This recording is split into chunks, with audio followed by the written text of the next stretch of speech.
బాబు చెప్పిన date of birth కి జాతకానికి ఎక్కడ మ్యాచ్ కావట్లేదు. అర్థమైంది. డేట్ ఆఫ్ బర్త్ ఏం చెప్పావురా?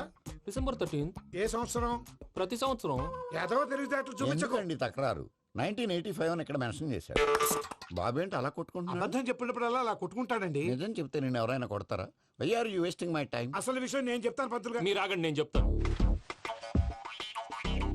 ఏంటి అప్పుడు పుట్టావా? అప్పుడు పుట్టకూడదండి. ఎప్పుడైనా పుట్టొచ్చు. ఈ డేట్ అయినా కరెక్టేనా? నేను అబద్ధం ఎప్పుడు ఒకసారి చెప్తాను. ఓహో, అదొకటి ఉందన్నమాట. ఇప్పుడు సెట్ అయింది. అయితే నా డ్రీమ్ గర్ల్ తో మ్యాచ్ సెట్ అయిపోద్దా? గ్రహాలన్నీ ధర్నా చేసినట్టు ఒకే రూమ్ లో ఉండిపోయినాయి. క్లమ్జీగా ఉంది. పోనీ డేట్ ఇంకోసారి చెప్పంటారా? నో నీడ్ మా. అయితే పెళ్ళప్పుడు చెప్పండి. పోలవరం ప్రాజెక్ట్ లాగే నీ జాతకంలో కూడా క్లారిటీ లేదు రాజా. పలాసా గారు, మీకు చూడటం రాదని చెప్పండి. అంతేగాని మిడిమిడి జ్ఞానంతో జాతకం చెప్పి ఓ పసివాడి జీవితంతో ఆడుకోవద్దు. బాబుకి ఆవేశం ఎక్కువ. పసివాడు అని పెద్ద పెద్ద పదాలు వాడుతున్నాడు. నన్నే శంకిస్తున్నాడు మల్లేష్. ఏలే జర పరిశ్రమలో ఉండి అట్లా మాట్లాడతాండు.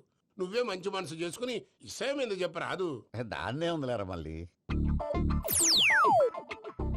బాబుకు త్వరలో విదేశీయానం ఉంది.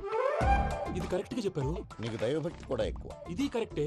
ఇవన్నీ ఎంత కరెక్టో నీ పెళ్లిలో ఉన్న సస్పెన్స్ కూడా అంతే కరెక్ట్. మరి సస్పెన్స్ క్లియర్ అవడానికి ఏం చేయాలి? ఈ టైప్ సిచ్యువేషన్స్ లోనే నేను గవ్వలు నేను నమ్ముకున్నాను. మిమ్మల్ని నమ్ముకున్నాను. ఈ గవ్వలు నేను బాగా కలిపి వేస్తాను. ఆ. అన్ని బోర్లా పడితే నీ పెళ్లి అవుతుంది. ఆహా. తిరగబడితే నీ పెళ్లి అవదు.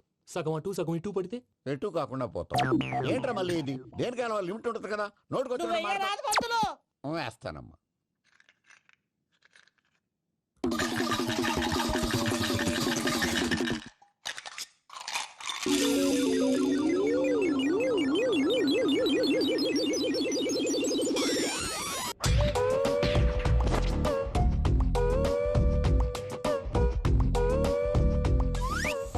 పోదకూడదు బాబు.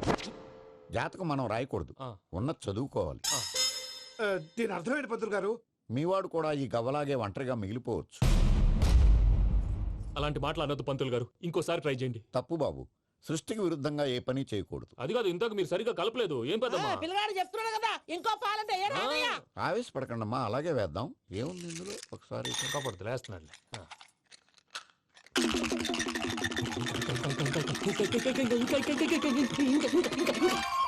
నువ్వు కల్.